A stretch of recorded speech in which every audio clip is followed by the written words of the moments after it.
Bom dia a todos, bom dia a todas, bom dia para você que nos assiste pela TV UFMA no Maranhão e pela Pop TV em Sobradinho e Porto Alegre. Sejam todos muito bem-vindos e bem-vindas a mais um ICL Mercado Investimentos. Hoje, quarta-feira, dia de contar para vocês como é que está a confiança da indústria e do consumidor, como está o investimento direto no país. Temos vários assuntos para tratar com vocês, mas antes de tudo isso eu vou dar bom dia para o André. Bom dia, André, como você está? Bom dia, Débora. Bom dia a todos os nossos telespectadores. Um dia com nem tantos assim indicadores importantes, né? A gente já teve ontem inflação, mas a gente tem coisa aí para a gente comentar aí, principalmente investimento direto no país. Aí vamos explicar aí por que a gente teve bolsa com recorde em outubro, né? Então a gente vai mostrar aqui, explicar justamente o que aconteceu nesse período. Vamos falar também aí do índice de confiança tanto da indústria quanto do consumidor. Vamos falar da conta de luz que pode ficar bem mais barata para uma boa parcela da população brasileira. Então a gente tem assunto para falar hoje, mas a gente pode começar pela nossa agenda do dia, né, Débora? Exatamente. Vamos começar aqui já passando pelos indicadores de hoje, porque como eu falei, 8 horas da manhã saiu a confiança da indústria aqui no Brasil, mas antes disso já tinha saído a confiança do consumidor de dezembro não, né, gente? De novembro, aqui tá errado, às 4 horas da manhã na Alemanha. Departamento do Comércio hoje vai divulgar o PCI, aquele índice de preços de gastos com consumo pessoal dos Estados Unidos, e também vai divulgar o PCI trimestral. Então, normalmente sai o trimestral primeiro, sai o índice de gastos com consumo e o núcleo trimestral, e depois sai a renda pessoal, gastos com consumo, índice de preços de gastos com consumo e o núcleo desse índice de gastos com consumo no dia seguinte. Mas dessa vez eles vão ser divulgados juntos às 10h30 da manhã, então acabaram de sair.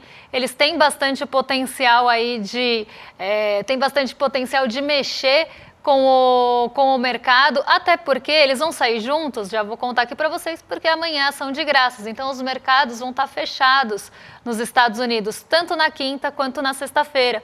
E aí os indicadores foram adiantados e o impacto também deve ser um pouco maior, justamente porque os mercados vão estar fechados nos dias seguintes. Então hoje a gente deve ter um dia de mais movimentação e um olhar um pouco mais próximo para esses dados dos Estados Unidos. Lá também sai PIB do terceiro trimestre, mas a segunda leitura ainda não é a leitura final.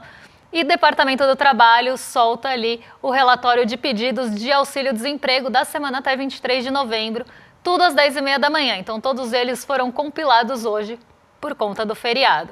Vamos continuar aqui na agenda, porque 11h45 por lá também sai o PMI de novembro, mas não é o da S&P Global, não é aquele que normalmente a gente compara entre países, é do ISM de Chicago. Tem vendas pendentes de imóveis de outubro, estoque de petróleo até a semana 22 de novembro, e aí a gente volta para o Brasil às 2h30 da tarde com o CAGED, fluxo cambial semanal também 2h30 pelo Banco Central, e a gente ainda tem a participação de alguns economistas naquele evento institucional que está acontecendo em Frankfurt, tanto do Banco Central da Europa, né, Banco Central Europeu, como o Banco Inglês, né, o Banco da Inglaterra. Então todos ali vão estar reunidos nesse evento institucional. Então hoje a gente vê que tem um dia muito voltado para indicadores nos Estados Unidos e a movimentação deve ficar ali um pouco mais concentrada por conta do feriado e a gente vai ver essa liquidez diminuindo. Se a gente não tiver mercado nos Estados Unidos e não sair nenhuma novidade em relação ao pacote de corte de gastos, a gente pode esperar que vai ter uma liquidez bem reduzida aqui no Brasil nesse final da semana, André. Vamos então agora fazer o giro aqui pela Ásia, né? Aliás, o giro por todos os mercados, mas a gente começa pela Ásia com aquela notícia que a gente sugere todos os dias aqui, né? Hoje os dados do CAGED devem sair, talvez movimentem um pouco a economia, mas na Ásia a gente teve dois lados aí, né? Sentimentos mistos, como a gente gosta de falar, né? O Japão reagindo mal porque resultados das montadoras japonesas foram abaixo do esperado, enquanto o lucro da indústria chinesa foi acima do esperado e fez com que os mercados chineses melhorassem. Então, mais ou menos isso, né, Débora? Exatamente. A gente teve dois lados ali operando na Ásia hoje, por isso que eles não subiram ou caíram em bloco, eles ficaram mistos. No Japão, a gente teve a influência das montadoras, o peso das montadoras japonesas, por conta das declarações mais recentes do Donald Trump. Então, o Donald Trump ele acabou falando em relação ao protecionismo. Isso trouxe uma dúvida, como é que esse protecionismo dos Estados Unidos vai impactar a cadeia de suprimentos das montadoras e como é que esse protecionismo também, que deve favorecer as montadoras estadunidenses, vai impactar justamente as montadoras asiáticas. E quando a gente está falando aí de montadoras asiáticas, tem também uma briga até um pouco mais acirrada com os veículos elétricos, porque o Donald Trump ele quer beneficiar, né, deixar o ambiente mais favorável para as montadoras estadunidenses e para os veículos elétricos estadunidenses. E a gente pode lembrar, né, quem que tem uma empresa de veículos elétricos lá nos Estados Unidos que pode se beneficiar de todo esse protecionismo. Eu deixo vocês tentarem adivinhar, depois eu conto. Mas alguém bem próximo também de Donald Trump. Então ele deve favorecer bastante as montadoras, mas isso traz também uma dúvida em relação à cadeia de suprimentos dos veículos, de uma forma geral, e como é que os outros países vão ser afetados por esses protecionismos, principalmente em veículos automotores. Então a gente já tem esse ponto puxando o Nikkei 225 para baixo. Só que a China, ela conseguiu se desvencilhar desse movimento negativo, o Hang Seng também, que é o principal índice de Hong Kong, e eles foram para o terreno positivo hoje. E por que esses índices caminharam aí nessa direção? Justamente porque saiu o lucro industrial chinês. Vou colocar aí na tela para vocês o lucro industrial chinês, porque aí a gente já tem essa ideia de como se comportou o lucro acumulado do ano lá na China. O que aconteceu por lá? Vocês estão vendo que o lucro industrial chinês está negativo. Ele caiu 4,30% na variação anual e no acumulado do ano. Então, é o acumulado do ano comparado ao acumulado do ano passado, tá? Assim que a gente lê esse dado. E ele caiu 4,30%, né? O acumulado em relação ao ano passado caiu 4,30%. Por que é que a China subiu tanto, né, respondendo a esse dado que não foi positivo à primeira vista? Vamos lá, se a gente pega novembro do ano passado, né, outubro aqui para ser mais justa, né? Então se a gente pega outubro do ano passado, o lucro industrial chinês estava recuando em relação ao ano anterior 9%. A gente teve um período bem ruim de lucro industrial chinês, que a gente sai lá de 20,60 de queda, então aqui é negativo, tá, gente? E ele só fica positivo em fevereiro. Fevereiro foi até um caso um pouco atípico no lucro industrial chinês. Ele volta ali para os patamares de em torno de 3% e 4%, e aí ele cai e adentra no terreno negativo e de lá não sai desde agosto. Por que é que o mercado comemorou esse lucro negativo em relação ao ano passado? Porque ele foi bem menor do que esperava. Então, o mercado estava esperando uma queda muito maior desse lucro industrial chinês, mais parecido com o do ano passado. E ele surpreendeu positivamente. Isso injetou um ânimo, principalmente em relação aos estímulos da China. O mercado passou a entender que talvez aqueles estímulos iniciais, os primeiros estímulos divulgados da China, estejam surtindo efeito agora. E isso está diminuindo a queda esperada ali no lucro industrial chinês. Então, esse dado ele foi comemorado, apesar de à primeira vista não parecer tão positivo assim. E aí sim, vou colocar aí na tela para vocês, o Xangai Composto, ele subiu 1,53 nessa esteira desses dados mais positivos, dessa leitura, porque os dados não são tão positivos se a gente olha eles friamente, mas na leitura eles acabaram trazendo essa perspectiva mais positiva de que talvez os estímulos agora passem a surtir efeito. A gente tem que sempre lembrar, os estímulos eles não vão surtir efeito de uma hora para outra, eles vão começar a aparecer, né, os resultados dos estímulos vão começar a aparecer no médio e longo prazo. Então o mercado está vendo como a primeira leva de estímulos lá da China causando algum efeito na indústria chinesa agora, diminuindo essa queda no lucro chinês, que era bem mais esperada, bem mais aprofundada. Vamos então agora para o Brasilzão, porque tem boa notícia para vocês aí, que a Enel, não é a Enel que vocês estão acostumados, é a Agência Nacional de Energia Elétrica, aprovou aí o chamado bônus de Itaipu. O que é esse bônus de Itaipu? Ele é um valor que você tem a partir do momento aí que existe uma certa lucratividade da operação de Itaipu, e esse bônus ele é utilizado para reduzir a conta de luz.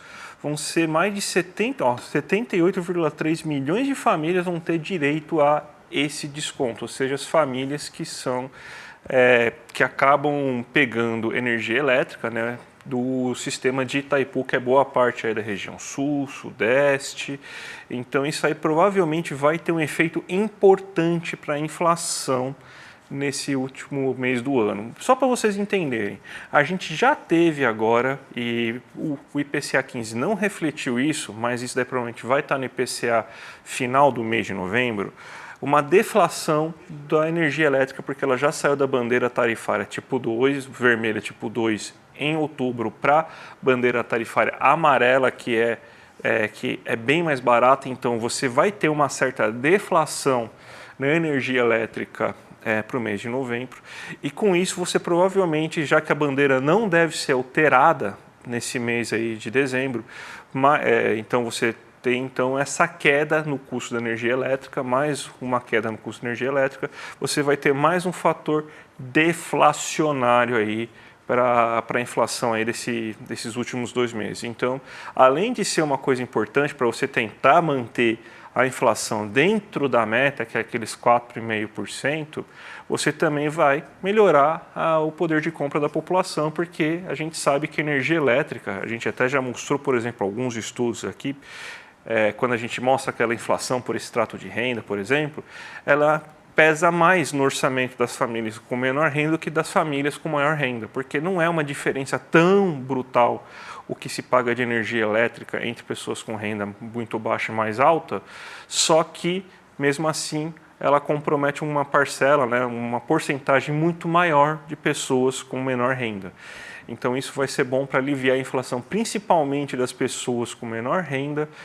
A gente sabe que tem a questão dos alimentos que está complicada, principalmente a questão da carne. Então, Débora, eu acho que pelo menos isso vem para amenizar um pouco a situação aí da inflação aí nesse final de ano, né? Vamos esperar que isso venha já refletido em breve para ver se essa pressão acaba saindo do nosso bolso. Mas vamos falar de um outro assunto aqui, porque a gente tem confianças para contar para vocês.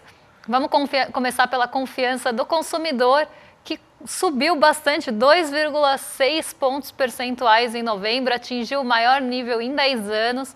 E quando a gente olha a confiança do consumidor, ela tem alguns aspectos bem interessantes, né? Não só esse avanço da confiança do consumidor em relação ao mês passado, em relação ao ano passado.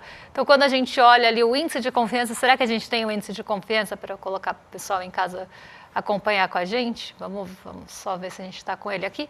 Estamos com ele aqui. Ele é composto, né, o índice de confiança ao consumidor, ele é composto por 3 componentes principais. O índice de confiança cheio, que seria ali, né, o índice da confiança, composto por índice da situação atual, então como é que é a avaliação da situação atual, e índice de expectativas. A gente vê aqui a linha de baixo, né, que está quase laranjinha aí para vocês, é o índice da situação atual. Ele teve uma alta nesse mês agora de novembro, mas a gente vê que a alta dele vem acontecendo mês após mês. Então, o que isso quer dizer? Que o brasileiro está fazendo uma melhor análise da situação atual para o consumo. Ele está vendo ali a situação atual do consumo dele de uma forma melhor. Então, ele está vendo o ambiente mais propício para consumir nesse momento. Só que vocês veem ali que o índice de confiança do consumidor, ele fez uma barriguinha para cima, ali um Vzinho, né, quase, parece um tique, né, ele deu um tique ali para cima, junto ao índice de expectativas. Eles tiveram quase o mesmo movimento, porque o movimento ali na situação atual foi muito mais suave. Então, o índice de expectativas também puxou muito a confiança para cima. Então, o que isso quer dizer? Que o brasileiro ele também está vendo um horizonte bom para consumir no futuro. Além de uma situação atual mais tranquila, mais favorável, ele também está vendo um melhor ambiente para consumir no futuro. E isso só vem de uma forma, tá? Se a gente tem uma confiança na renda, se a gente tem confiança no emprego, se o brasileiro está ali mais confiante que ele vai continuar tendo aquela renda para consumir.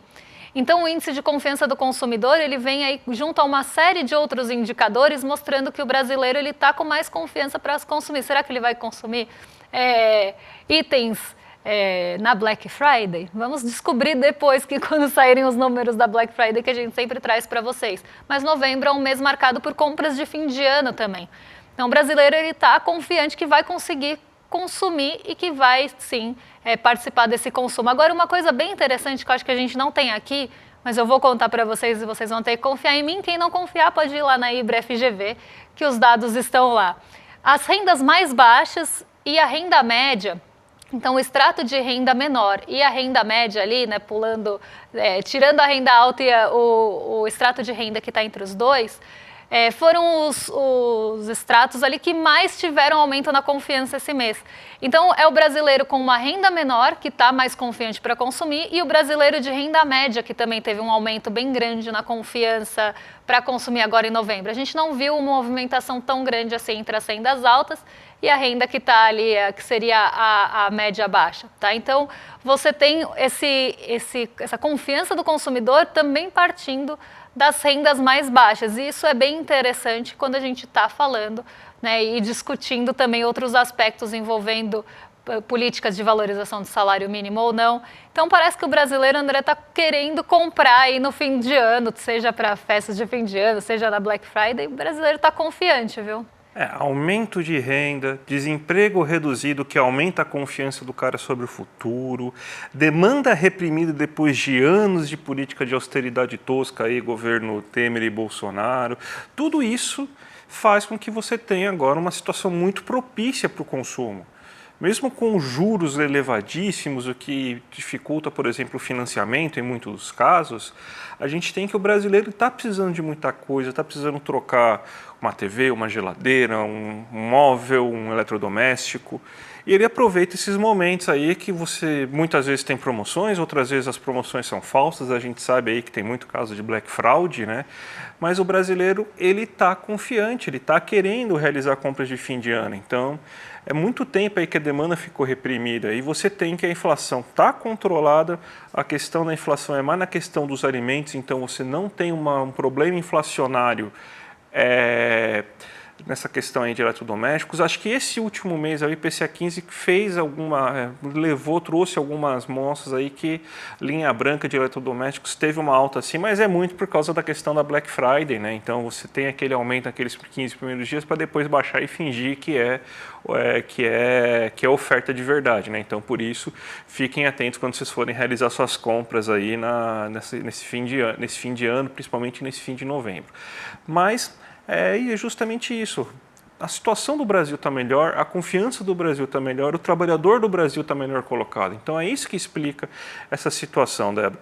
E outro cuidado que a gente precisa falar, Débora, é o IED, né? Que você teve um mês aí que aumentou bastante o investimento direto no país, né?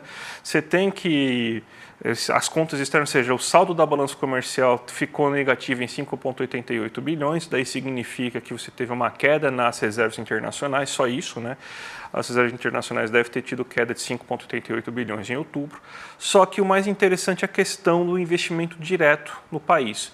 Porque a gente sabe que estruturalmente a gente tem uma conta de transações correntes deficitária, porque mesmo com bom saldo na balança de capitais, a gente gasta muito com serviços, né? Então é muito juros que a gente paga para fora do país, é muito lucro que a gente remete para fora do país, é muito gasto com viagem, o brasileiro mais viaja para fora do que viajam para dentro do Brasil, é muito gasto com transporte aí das nossas commodities, seguros e tudo mais, então você sempre tem déficit nisso.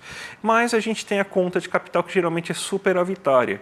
E nesse mês aí de outubro, a gente teve aí uma conta de capital que foi o seguinte, a gente pode até colocar a tabela aqui para exemplificar para vocês aqui, tá meio feio aqui, mas acho que vocês conseguem entender aqui que a gente está mais ou menos agora em 3% do PIB em relação ao investimento direto no país. Você teve uma certa queda até outubro de 93, ficou meio que estável, a gente voltou a subir agora nesses patamares, né? Então o que a gente tem é basicamente o seguinte: nesse mês de outubro você teve tanto entrada de recursos via bolsa, então foi uma boa entrada de recursos via bolsa, comprando títulos públicos, comprando ações, você teve empresas lá de fora também comprando bastante entrada de capital também na bolsa, você teve algumas ações intercompanhias.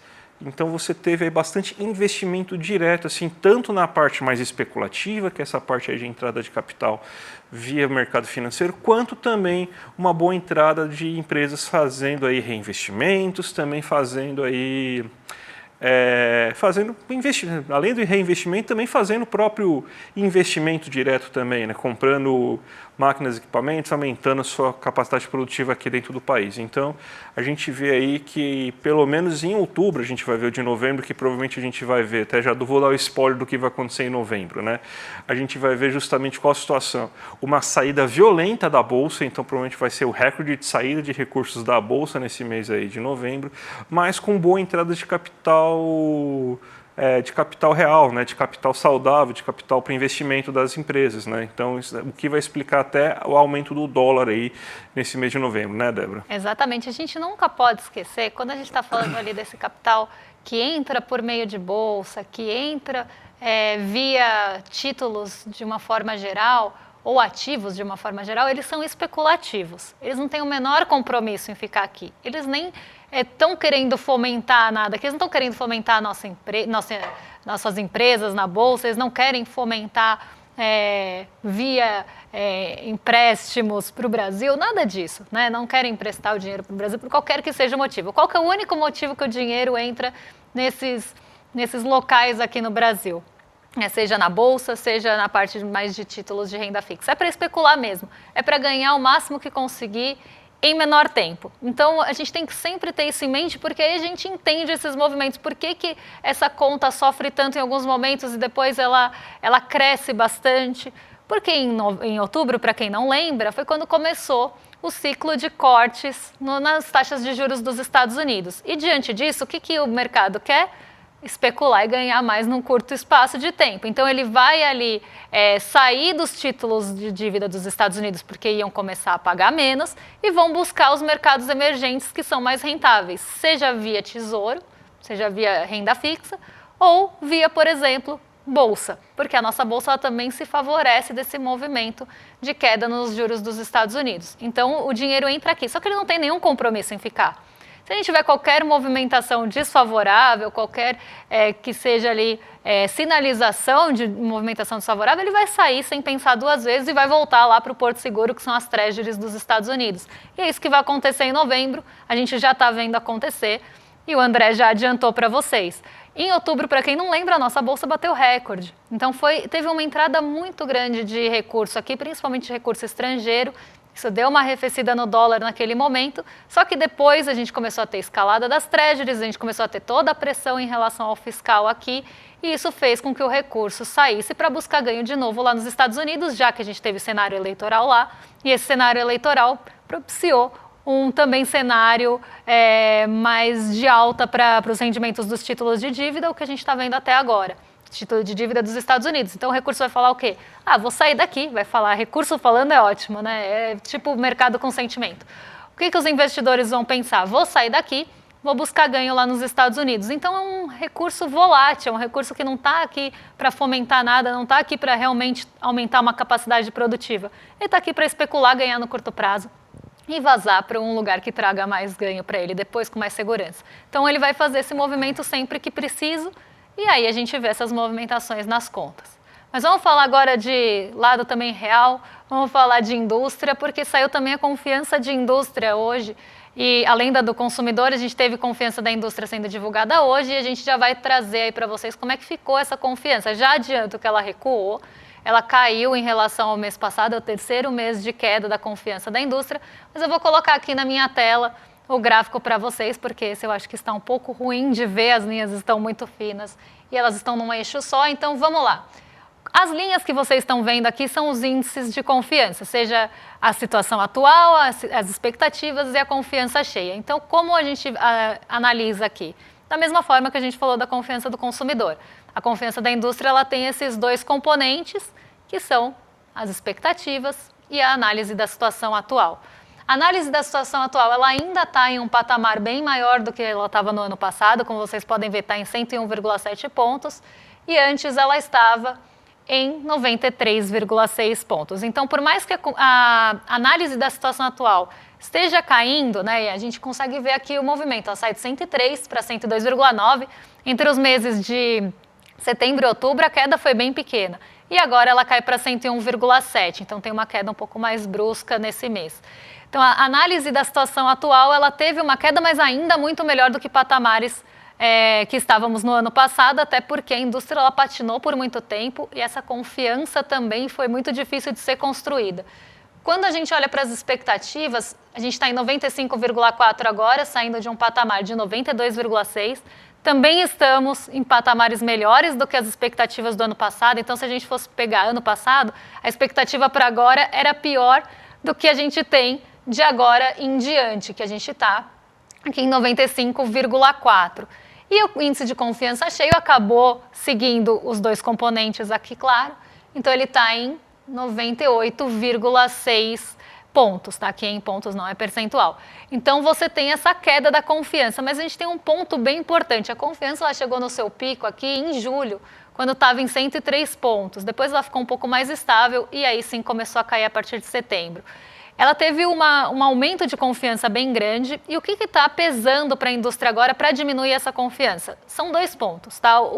A taxa de juros ela tem uma influência quase indireta. Então, diante de uma taxa de juros mais alta, começa a se surgir uma incerteza em relação à indústria, se ela vai conseguir, primeiro, escoar esses produtos e também continuar aumentando capacidade produtiva.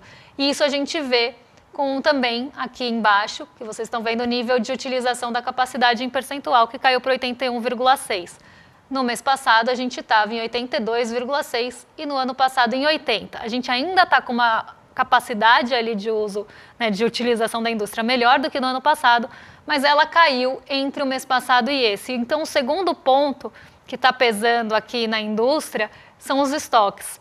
Os estoques eles estão um pouco mais parados, então a indústria precisa escoar esses estoques primeiro, para depois voltar a ter uma confiança de produção maior, inclusive aumentar essa utilização, porque a indústria não vai aumentar a utilização se ela está com aumento de estoque parado. Ainda não está em 100 pontos, que seria um ponto ali de virada para começar uma preocupação ainda maior de estoque, mas já está em 98 pontos. Então aqui a gente vê os estoques também pesando na indústria. A indústria precisa agora, depois de ter aumentado a sua utilização de capacidade, depois de ter aumentado a confiança, escoar esses estoques para voltar a aumentar a confiança e aí sim também aumentar a capacidade de utilização para produzir novos estoques aqui. Não sei se ficou claro, mas eu tentei falar numa linguagem simplificada para vocês.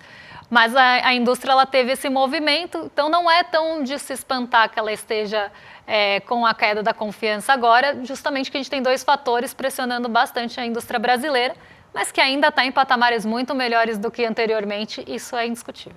Vamos chamar nossa audiência agora, Débora, para a live que a gente vai fazer nessa quinta-feira, aí, 28 de novembro, às 8 horas da noite, o lançamento da nossa pós, que vai chamar Repensando o Brasil, Sociedade, Política e História.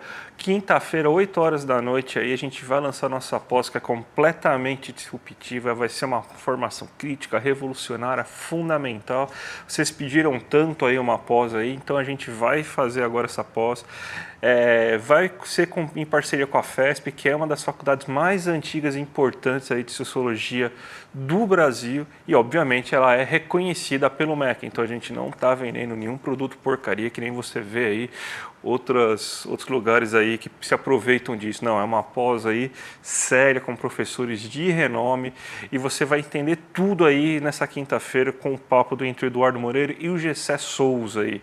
Se inscreve aqui, clmercado.com.br, para não perder, já clica lá no sininho do YouTube aí, porque vai ser imperdível. Lembrando, quem se inscrever aí, ver a nossa pós, vai ter aí, vai ter um monte de benefícios aí para a matrícula dessa pós. Então, gente, imperdível, não dá para perder. Com certeza. Então, se você ainda não se inscreveu, clmercado.com.br. Então, fiquem agora com o Rolê ICL. Eu prometo que eu não vou aparecer por lá, porque ninguém merece me ver 3 vezes no mesmo dia, né? Seria, sei lá, ia poder pedir música, talvez, em algum programa de televisão. Então fiquem tranquilos que eu não vou mais aparecer na tela de vocês. Vocês vão ficar com o William De Luca e o Guga Noblar. E a gente volta amanhã para trazer os principais pontos aí do nosso dia, da economia, o que está mexendo com o nosso bolso, com a nossa bolsa. Um beijo e até amanhã, pessoal. Até amanhã, gente. Tchau, tchau. Fala, turma, é amanhã que a gente vai ter um dia histórico no ICL, o lançamento da pós-graduação ICL em parceria com a FESP, escola onde estudaram Darcy Ribeiro, Florestan Fernandes e tantos outros nomes. Só lembrando que é o seguinte, é pós-graduação mesmo, reconhecida pelo MEC, e começa no comecinho do ano que vem. para saber quais são as pós que a gente vai oferecer, as condições em termos de valores e tudo, que eu já adianto, que vão ser muito abaixo do mercado, e os professores que vão ensinar, amanhã tá junto com a gente às 8 horas da noite. Um abraço e até amanhã.